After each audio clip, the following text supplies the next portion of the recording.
Eu nunca fui de falar muito sobre questões pessoais nas minhas críticas, nunca fui de usar muitas anedotas, muitas histórias da minha vida pessoal nas análises que eu faço dos filmes, mas eu vou começar o vídeo de hoje contando algo que aconteceu comigo, porque eu acredito que tem muito a ver com os temas que o filme sobre o qual eu vou falar discute. Quando eu tinha 20 anos de idade, eu perdi meu avô, e quando eu tinha 23 anos de idade, eu perdi minha avó, meus avós maternos, que eram muito próximos a mim. E eu lembro muito de que, por mais que aquela perda, principalmente a do meu avô, que foi a primeira grande perda da minha vida, estivesse doendo muito, eu não chorei durante muito tempo. A minha mãe, que era filha, que é filha do meu avô, estava obviamente muito envolvida com tudo que acontece depois que a pessoa falece. A gente foi lá ajudar no que precisava, e eu fiz um papel muito importante como filho mais velho, eu acredito, de estar do lado da minha mãe. Eu acompanhei a minha mãe onde quer que ela fosse, enquanto a minha irmã cuidava do meu irmão mais novo, que ainda não estava pronto, que tinha muito pouca idade para ficar se envolvendo nessas coisas. Ele era um adolescente. Então, durante aquela fase de luto, eu fiquei ali do lado da minha mãe, e esse era o papel que eu achava, já naquela época, eu tinha 20 anos, já era um adulto, né, um jovem adulto, que eu estava contribuindo com tudo, né, com a família e principalmente com a minha mãe. Aí depois passou o tempo, eu não lembro mais se foi uma semana, se foram 2 semanas ou se foi um mês, e aí teve um dia que eu tava conversando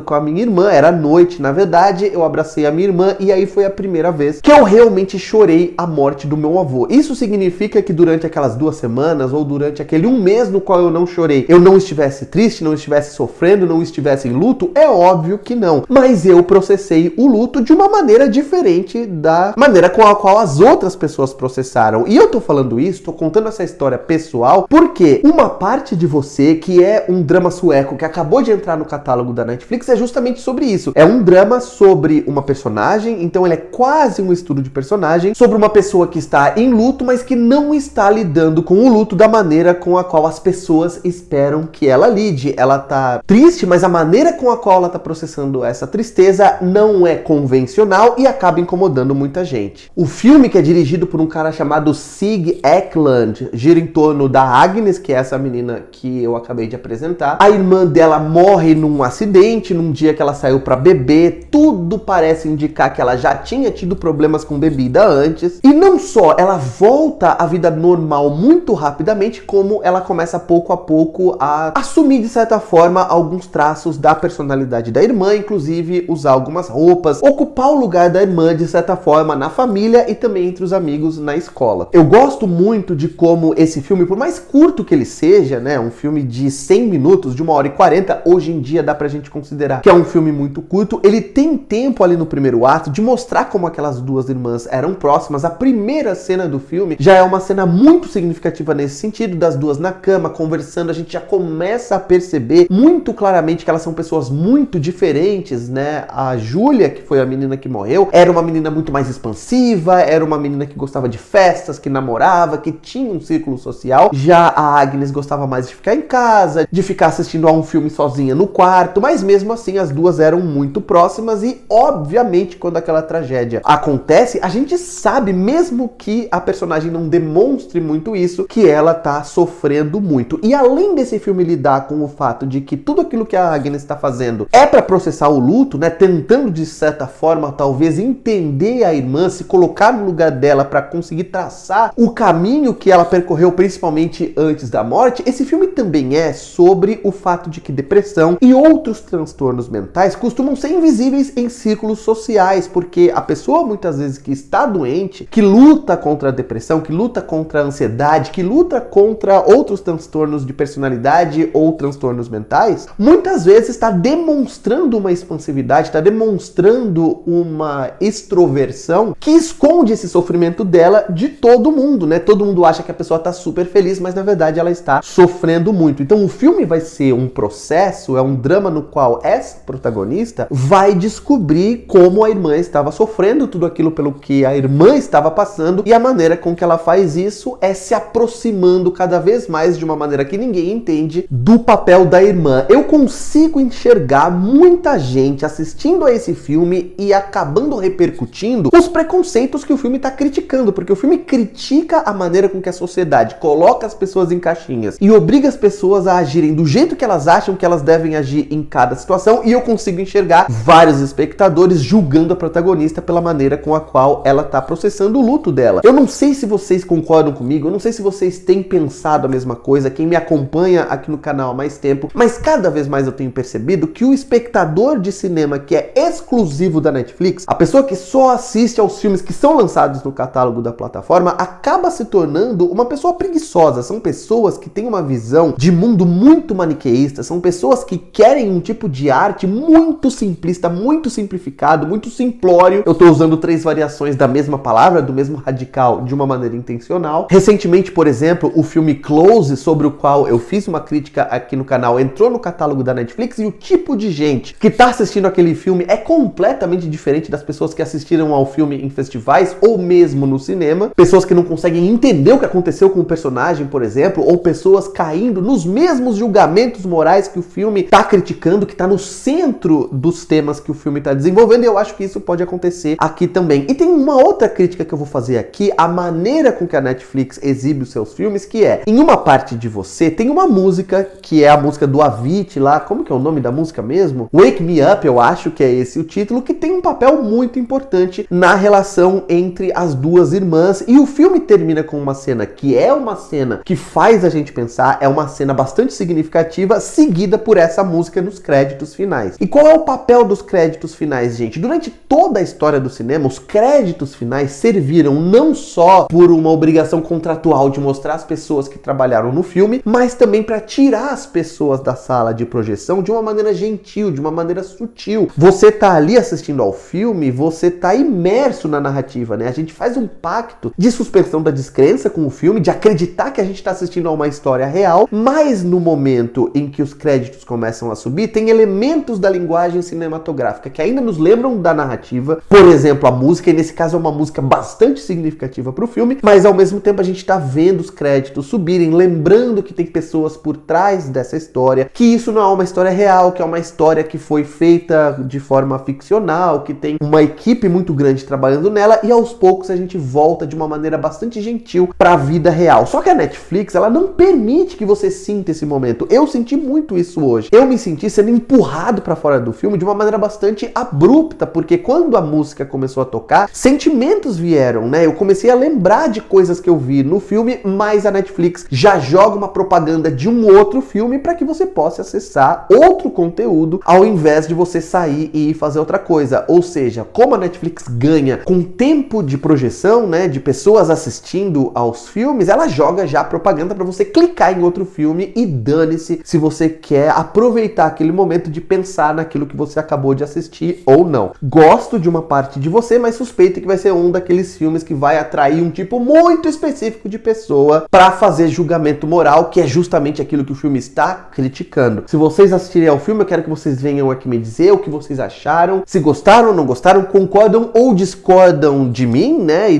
de tudo que eu falei nesse vídeo, de uma maneira educada, claro, sem ataques pessoais. Não se esqueçam de dar um like no vídeo, se inscrever no canal, clicar no sininho para sempre receber notificações de vídeos novos por aqui. E por hoje é isso, um abraço, tchau!